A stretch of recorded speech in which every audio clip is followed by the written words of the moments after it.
You know that weird feeling when you're walking down a street you've never been to before, and suddenly everything feels familiar? The way the light hits the trees, the cracks in the pavement, even that faint coffee smell from a cafe. It all hits you like a memory. That's déjà vu for you.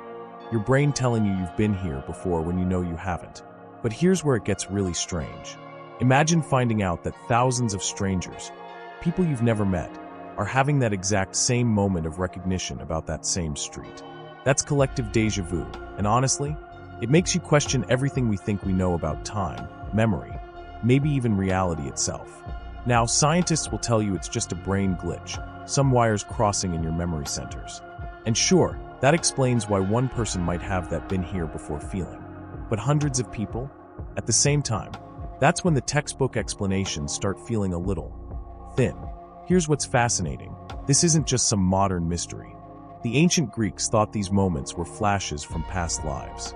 Indigenous cultures saw them as messages from the spirit world. Even today, some researchers wonder if it's evidence of parallel universes brushing up against ours. Wild idea, right? But they all agree on one thing. Time might not work the way we think it does. You've probably seen those online groups where people swap stories about false memories, things they swear happened but apparently never did. And the details match up in ways that are just creepy. Scientists say it's just mass suggestion. But when you see how many people from all over the world are having these identical experiences, makes you wonder if we're missing something big. Look, I'm not saying we should throw science out the window, but maybe we need both, the cold hard facts and the big spiritual questions, to really understand what's going on here. So next time you get that déjà vu shiver down your spine, don't just shrug it off. Stop. Really feel it. Because whether it's neurons misfiring or the universe whispering, it's telling us there's more going on than meets the eye. And that's worth paying attention to. You know, this whole mystery of collective déjà vu, it's actually this really fascinating place where science and spirituality kind of bump into each other. They both give us totally different ways to understand why groups of people sometimes remember things that never actually happened, or feel like they've lived brand new moments before. So let's break this down. From the science side, déjà vu is basically like when your brain's filing system gets a little mixed up. Normally, when something new happens, your brain files it away as a fresh memory. But sometimes, well, scientists think there might be this tiny delay in processing. So by the time you're consciously aware of the moment, your brain's already tagged it as a memory. That's why it feels familiar when it shouldn't.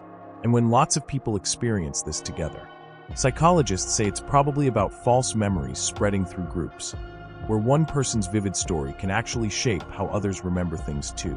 But here's where it gets really interesting. The spiritual explanations, they take this to a whole other level. Ancient cultures all over the world have these stories about shared visions, like we're all somehow connected at some deep level. Some modern thinkers take this even further, suggesting maybe we're catching glimpses of parallel universes where things did happen differently. Or maybe time doesn't actually move in a straight line like we think.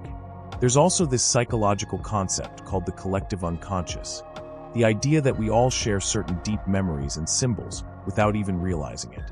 What's really wild is how specific some of these shared false memories can be. I mean, it's one thing for a bunch of people to say, yeah, this feels familiar. But when hundreds can describe the exact same made-up movie scene or historical detail, that's when the simple scientific explanations start to feel a little thin. And get this, our hyper-connected world might actually be making this happen more often. With social media, a single idea or false memory can go global in hours. Now, this doesn't necessarily mean the spiritual explanations are wrong, but it does show how technology might be changing the game. At the end of the day, both science and spirituality are really asking the same big question. How much can we actually trust our memories? Science shows us our memories are way less reliable than we think. We're basically editing our past all the time without realizing it. But spiritual traditions suggest maybe some memories aren't even ours to begin with, that they belong to something bigger than any one person. And you know what? Maybe the truth is somewhere in between, where brain science and cosmic possibilities actually work together to explain these weird experiences we all have sometimes. You know, throughout history, stories have carried these deep truths about experiences like collective déjà vu. Let me tell you one that always gives me chills. There's this ancient Greek legend about Pythagoras. Yes, the triangle guy. The story goes that he recognized a friend's soul just by hearing him describe a shield from a dream. And get this, Pythagoras claimed that same shield had hung in a temple in their past lives together. Isn't that wild? This story, passed down for centuries, shows how our ancestors understood memories that somehow travel beyond just one person. Now jump with me to Native American traditions. They talk about the dream time, this space where all time exists at once. Their shamans could access memories belonging to the whole tribe. For them, when multiple people had the same vision, that wasn't weird, that was normal, expected, just how things worked. And then there's the Aboriginal Australians with their songlines. These invisible pathways connecting all people and places. Makes you wonder, could our memories be traveling along similar invisible routes? Fast forward to today, and we've got modern versions of these same ideas. Take the Mandela effect, where thousands of people swear they remember Nelson Mandela dying in prison in the 1980s. Except, he actually passed in 2013. How does that happen? It's become this perfect modern example of how collective memory can split from actual history. Here's where it gets really interesting though. Carl Jung, the famous psychologist, gave us this concept called the collective unconscious. He noticed these universal symbols and stories that pop up across all cultures. When a group shares the same déjà vu moment, could they be tapping into this shared psychic library? Because the patterns are undeniable, the same numbers, symbols, scenarios keep appearing across unrelated people's experiences. But the most mind-blowing perspective might come from Eastern philosophy. There's this beautiful concept called Indra's net. Imagine reality as this infinite web where every jewel reflects all the others. Meaning, every consciousness contains echoes of every other. So when we experience collective déjà vu, maybe we're getting these fleeting glimpses of the connections that are always there, just normally invisible. Here's what ties all this together for me. What if memory isn't locked inside our individual skulls? What if it exists in some shared space we all connect to? These stories, whether ancient myths or modern psychological concepts, all seem to point to this same incredible possibility. That when groups share these déjà vu moments, we might be brushing up against the real nature of consciousness and time itself. You know that weird feeling when a bunch of people remember something the same way, but it turns out it never actually happened? That's collective déjà vu, and it's not just some strange glitch. It actually has real, practical implications for how we live our lives every single day. Think about it. Our whole society runs on shared memories. Courts make decisions based on eyewitness accounts. Families bond over shared stories. Entire cultures are built on collective history. But when we see how easily groups can misremember things together, it makes you wonder, how much of what we all know might actually be constructed? Here's a work example you'll recognize. Every office has those stories about how things used to be or why the boss acts that way. Half the time, total fiction, but everyone believes them. Recognizing this can actually make us better at communicating, more likely to check facts before spreading assumptions. In relationships, this understanding is gold. Ever argued with someone about what really happened? Knowing how flexible memory is can help us listen better, be more patient when others remember things differently. Therapists actually use this idea to help people heal painful memories by retelling them in healthier ways. There's a spiritual angle too. Many traditions work with the idea that we can access memories beyond our personal experience. Whether you take that literally or symbolically, it opens up powerful ways to grow and heal. Here's the big takeaway. These shared memory moments remind us how deeply connected we all are. In our divided world, that's huge. And with social media, these effects get supercharged for better or worse. Memes, viral stories, alternate histories, they spread at lightning speed. So what do we do with all this? Stay curious. Hold memories lightly. Listen openly. Question gently.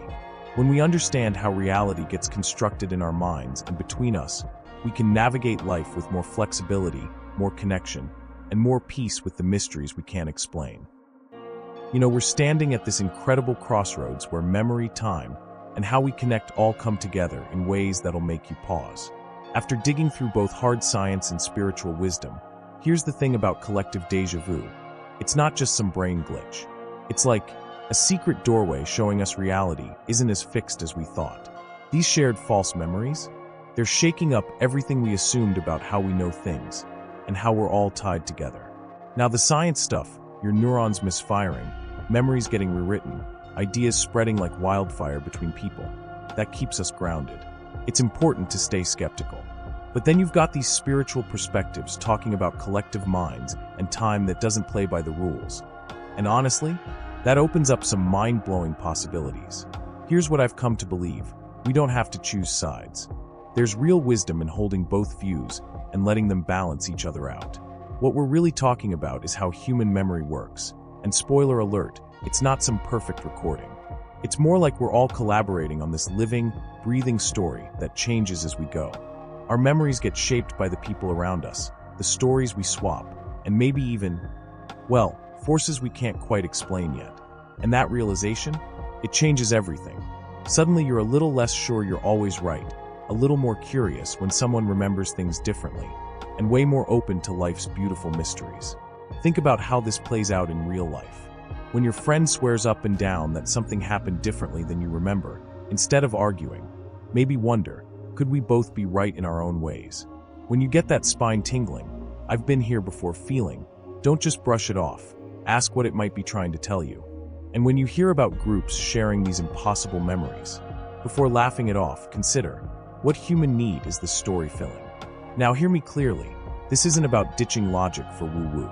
Reality's clearly more complicated than our current science can explain. Remember, plenty of crazy scientific ideas turned out to be true. There's real value in what the poet Keats called sitting with uncertainty, not needing everything tied up with a neat bow. In today's world where we're drowning in information but starving for truth, these déjà vu moments matter more than ever. They're reminding us that our minds are wired together in ways we don't fully get, that the stories we tell literally create our reality, and that deep down, we all experience the world in surprisingly similar ways. At a time when people can't even agree on basic facts, understanding how slippery memory can be might actually help us find common ground. So here's my challenge to you. Start paying attention. Notice when you get those déjà vu tingles. What's happening when they hit? How do they make you feel? Ask people about their strongest memories. You'll be amazed how differently we all remember the same events. Most importantly, practice what I call conscious remembering. Knowing that even though your memories feel 100% real, they're also stories you're constantly editing. At the end of the day, collective déjà vu points to one of life's biggest questions. How can we ever really know what's true? And maybe the answer isn't some neat explanation, but learning to live with wonder at how our minds can create, connect, and sometimes break free from their usual limits. When we embrace that wonder, we become more flexible, more compassionate human beings. Next time you get that uncanny, we've all been here before feeling, don't just shake it off. Let it sink in. You're part of something way bigger than yourself, literally co-creating reality with billions of others. And what we choose to remember together, how we shape those shared stories, might be one of the most powerful things we'll ever do.